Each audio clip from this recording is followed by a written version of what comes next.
Messy gang, was popping? It's your girl Drizzy. Welcome back to Drizzy Radio. I'm sure by now you all know the drill, so let's just get straight into it. It seems like Miss Prissy is very frustrated with how long the visa for JUX to join them in Canada is taking long. You all remember few days ago, JUX did an interview where he talked about the real reason why he's not with the wife in Canada is due to visa taking a little bit too long than they expected. You all must also remember that Prissy stated that the baby came in early. So Prissy took to her Snapchat when somebody asked her a question. This person said, "I quote, so much love everywhere. I'm so happy for you and your family." The person also continues saying, "Please, Juma should do and come and see his beautiful wife and son."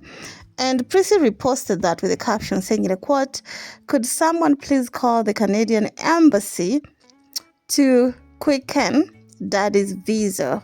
We miss him so much." I can imagine, y'all. I can imagine, especially since this being the first child.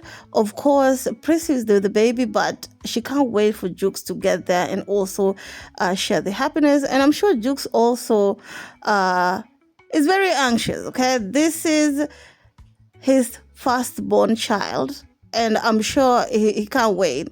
And this is where mothers came in handy, you guys. I understand there's some people who did it by themselves because maybe their mothers were far or they don't have mothers, but this is the luxury that Prissy was talking about when she was thanking her mother for being there for her every step of the way. Okay, when she was saying that, some people are saying, "Oh, wasn't that's what she was supposed to do?"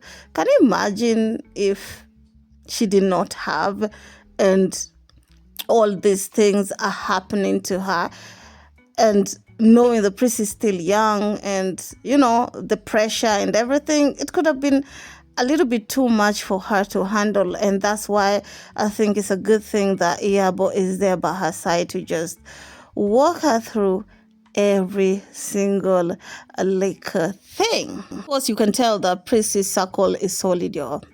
Prissy's circle is extremely solid. So there's this post that I saw Prissy posting a few days ago, which I'm going to read to y'all in a few. So I saw it on a blog.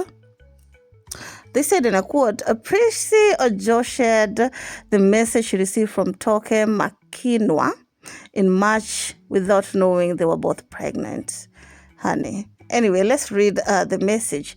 It says in a quote, "Hey, honey, first, let me say congratulations. I've been in touch with your mom, but wanted to message you as well. May your union be blessed." Okay, this is around the time that Prissy did the second wedding, I think, that happened. No, after the wedding that happened in Tanzania, because the wedding that happened in Tanzania happened around February, and this message was around March. So the person also continues saying, "I have a message for you." Start again. "I have a message for you. It's so weird and it feels like a dream, but I'll share it. I happened to have been in the same room with you while you were on a phone, and someone called you with a message of doom.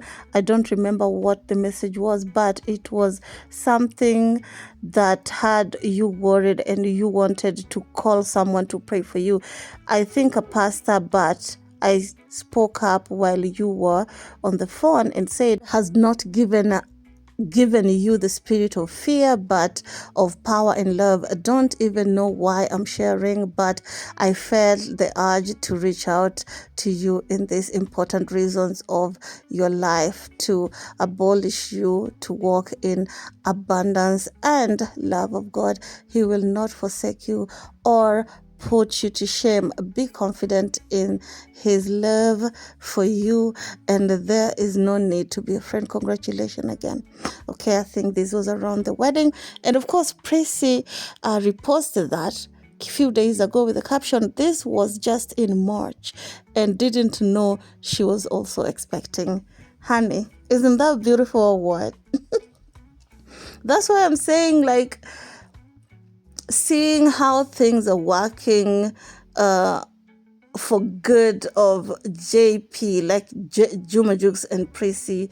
It's so beautiful. It has to do a lot with the people that are surrounding it. Anyway, let's go to the next topic. Let's talk about Chan, okay? So Willie Paul decided to talk about, to give you his own opinion in regards to the Chan, okay?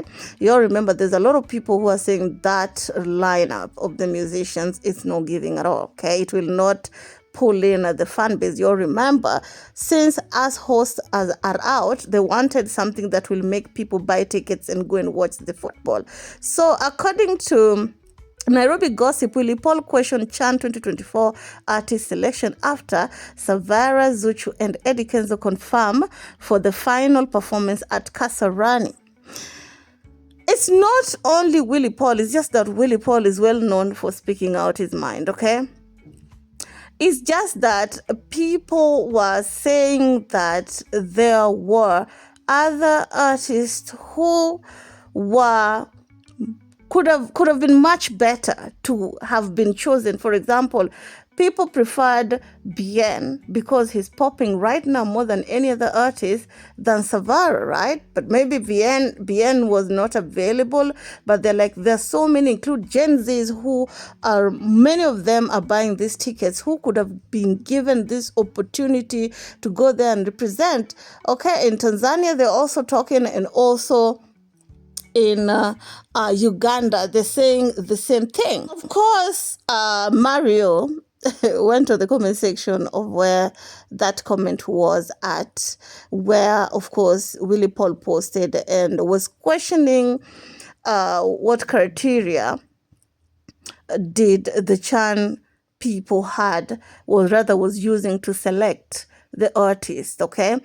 And Mario posted saying, Pose, my brother, wakikuitaji watakuita. To Mananswahili listeners, bro, if they want you, they would call you. And of course, there were so many people with a different opinion where they were saying it's their turn now, just be happy for them, your turn will come. But some people are saying it's too much politics, they're not that good. Who was responsible for choosing that team of people? Anyway, I want to hear what you have to say about that down in the comment section. They're both very talented artists, but according to me, this wouldn't pull me to go and watch that football. Of course, that's why they're bringing in this artist, because, I'm hearing allegedly the ticket and selling, since the hosts were already knocked out and all of East African countries are not participating. They wanted something that will attract them to come and watch, but them doing this, I don't know. People will still go because they still have a fan base, but it would not be as good as if they could have invited other artists, in my opinion. Of course, I wait to hear what you have to say about that down in the comment section. All in all, I'm happy for everybody that was chosen. Hey, go and take your bag. Anyway, keep it classy. Stay, see you on my next one. Ciao.